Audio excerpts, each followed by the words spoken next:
The prairie wind carried a lonely hum across the empty fields as Jack Morrison rocked his newborn in his arms. His wife, Clara, had passed just hours after childbirth. The small ranch house, once full of laughter, now echoed with the sound of a baby's hungry cries and a widowed man's quiet desperation.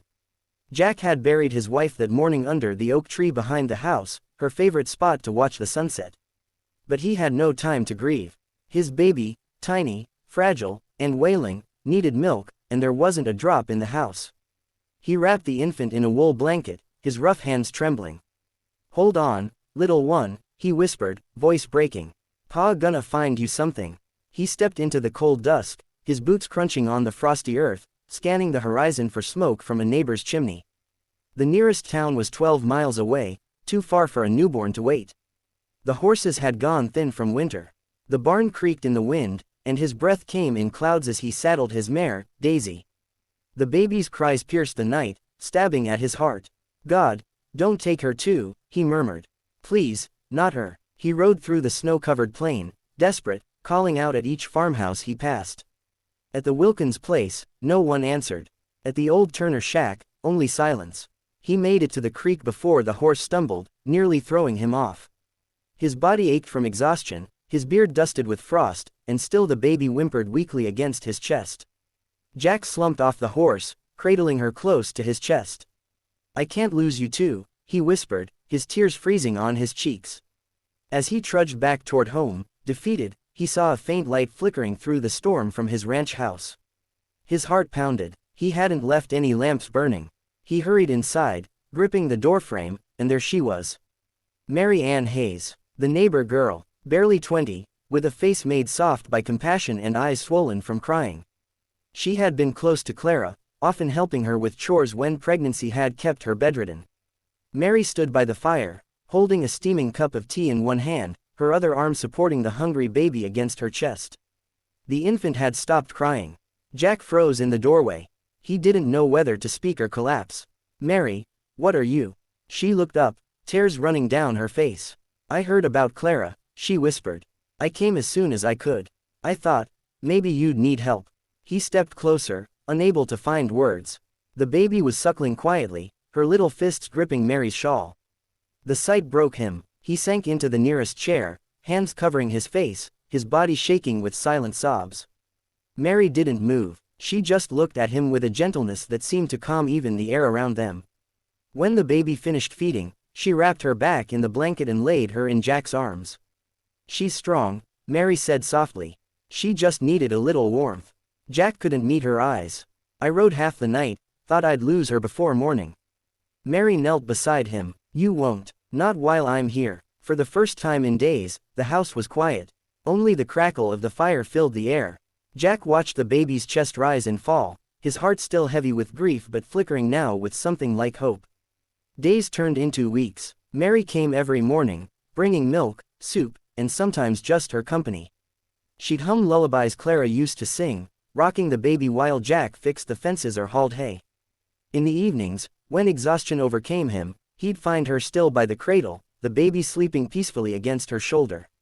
One night, after a hard storm, Jack found Mary asleep by the fire, the baby curled up in her arms. He stood watching them, for a long while, the flickering flames casting gold across her face. Something inside him, something buried under months of grief, began to stir. Gratitude, tenderness, a feeling he didn't have words for. When spring came, the ranch began to breathe again. Grass pushed through the melting snow, and the horses grew fat on fresh feed. The baby, whom Jack had named Rose, learned to smile, her blue eyes reflecting the open sky. Mary was still there, still helping, still steady. But she never spoke of herself. She never asked for anything. One evening, Jack found her sitting on the porch, looking out toward the hills. The wind tangled her hair, and the scent of wildflowers hung in the air.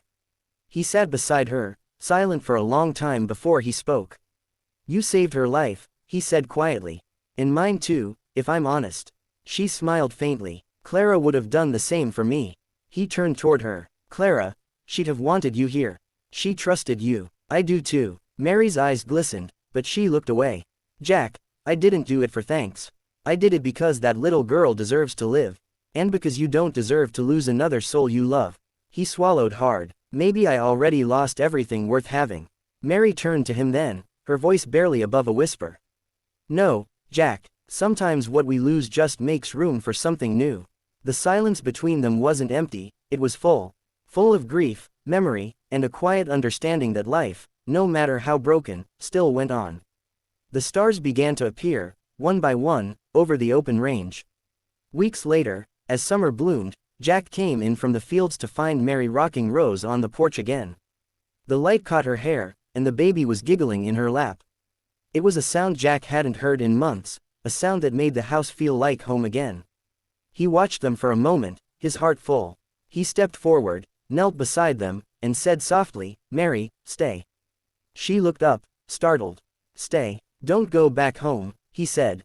"This ranch, this family, it needs you. I need you." Her eyes searched his face, uncertain. "Jack, people will talk. Let 'em," he said, his voice firm but gentle. "They've talked before, but they don't know what it's like to hold a child who should have died, or to see her saved by a heart as good as yours." Tears welled in her eyes, and for a long moment, she didn't speak. Then she reached out, placing Rose gently in his arms. "If I stay," she whispered, "it's not for pity. It's because I've already given my heart to both of you." Jack nodded, unable to speak. He looked down at the baby between them, then back at Mary, and something inside him finally broke free, the weight of sorrow, the loneliness, the cold emptiness of loss. For the first time since Clara's death, he smiled. That summer, the ranch came alive again, not just with crops and cattle, but with laughter. The house that once echoed with grief now rang with the soft hum of lullabies and the quiet joy of two hearts that had found healing in each other.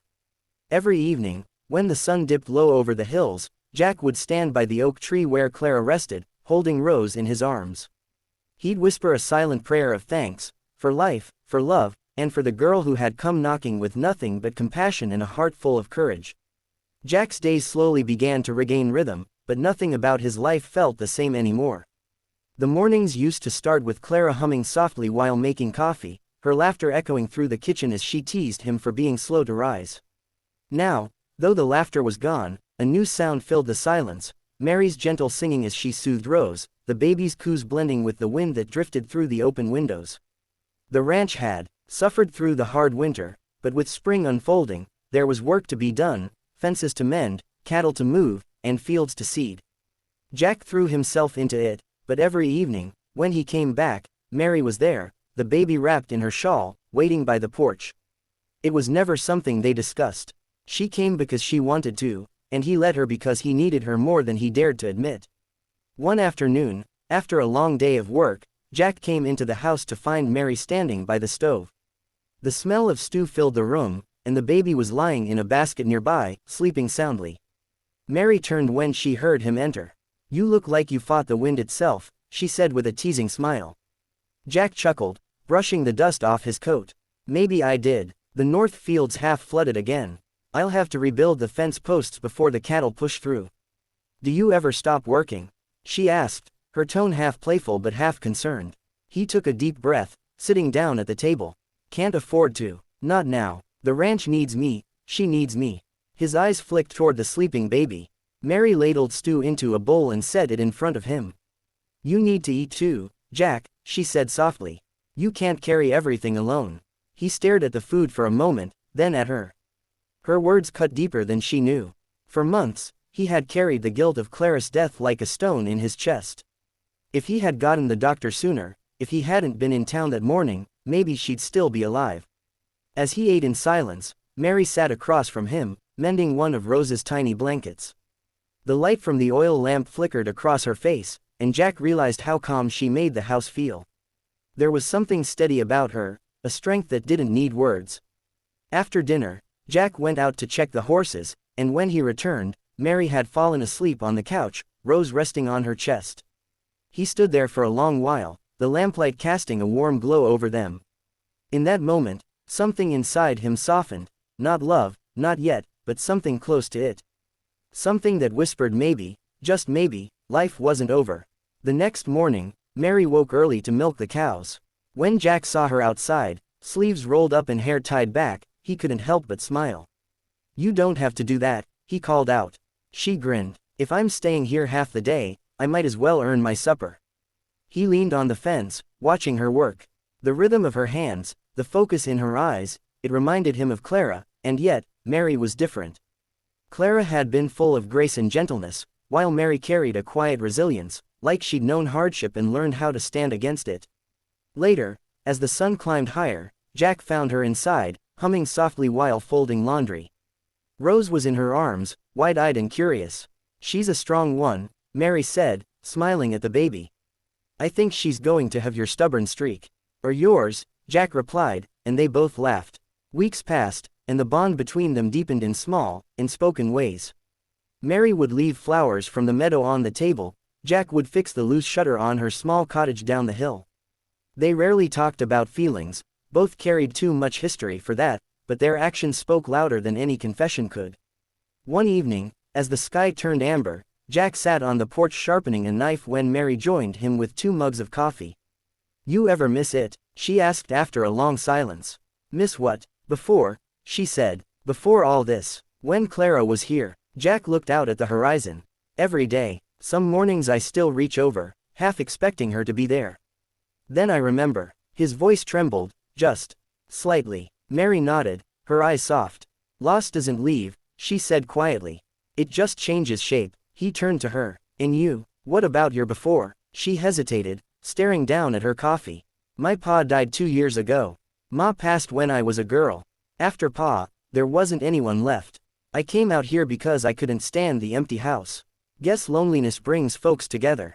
Jack's gaze lingered on her, a flicker of pain and understanding in his eyes. Yeah, he said finally. It does. As summer stretched on, the ranch began to thrive again. The fields grew green, and Rose's laughter filled the air. Every morning, Jack found himself looking forward to Mary's arrival, to the way her voice seemed to make even the chores lighter. He noticed things he hadn't before, the way sunlight caught the strands of her hair, the gentle curve of her smile when Rose reached out for her. But with that new warmth came confusion.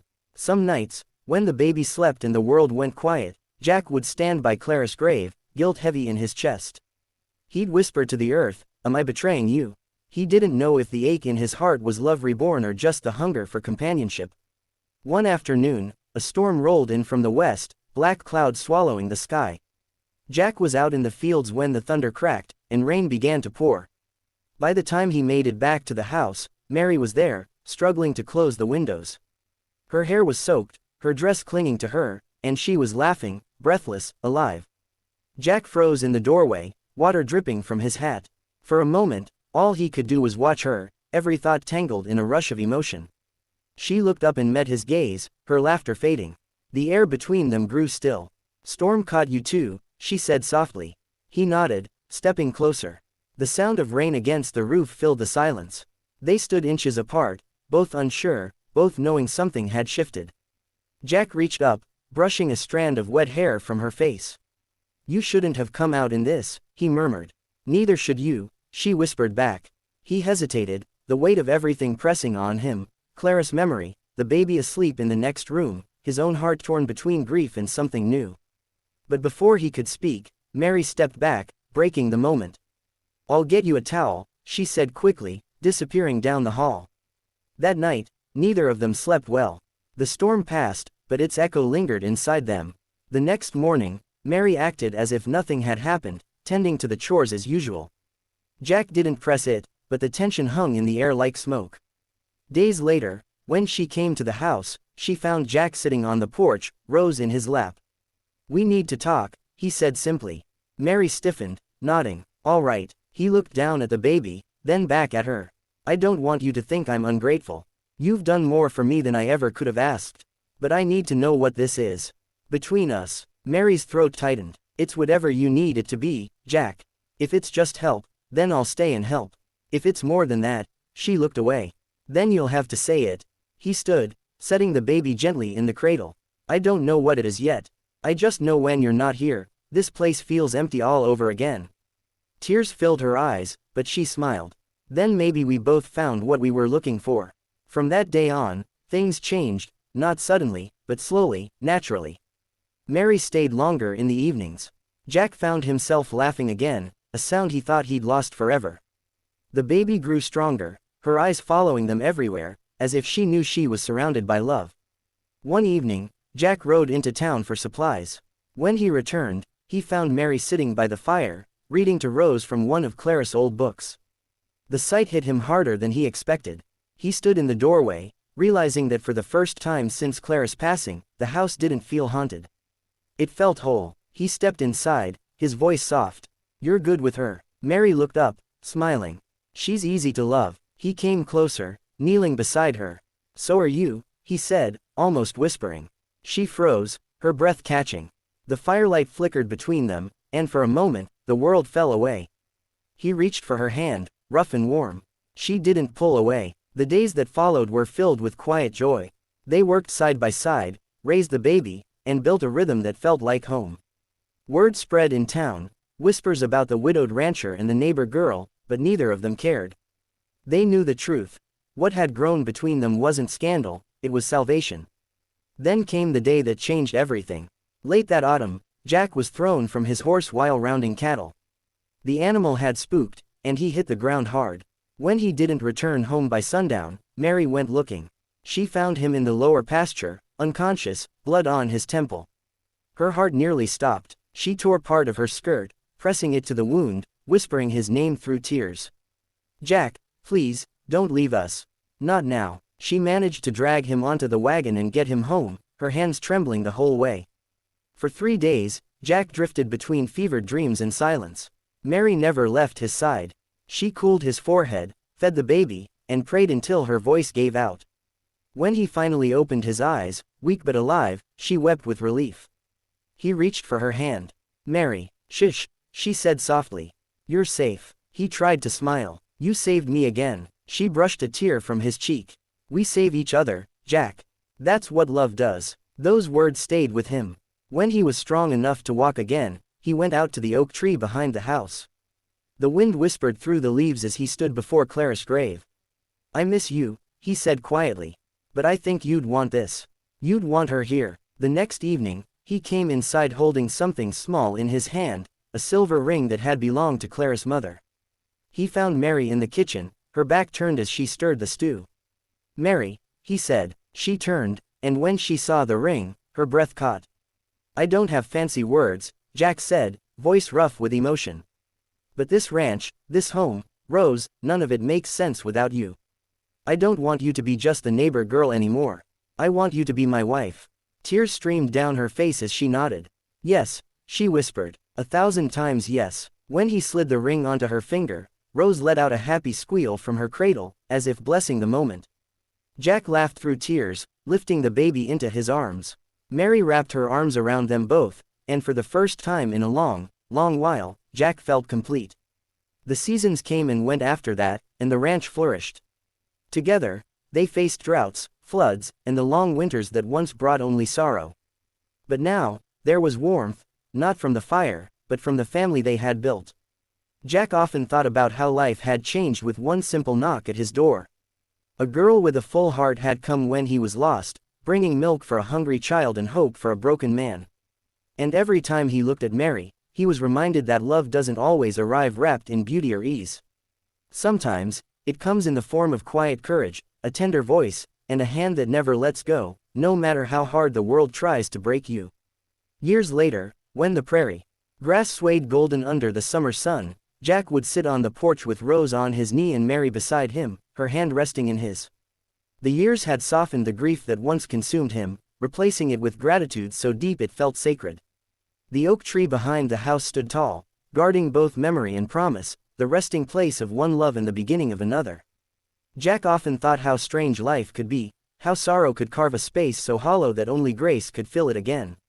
Mary had come into his life not as a savior, but as a reminder that love never truly dies, it changes form, finds new soil, and grows again. The neighbors who once whispered now came by for advice, admiring how the once lonely ranch had become a place of warmth and laughter. And every night, when the stars shone over the fields, Jack would whisper a quiet thank you, for the woman who knocked on his door with nothing but compassion, and for the second chance at love that he never expected, but would cherish until his last breath.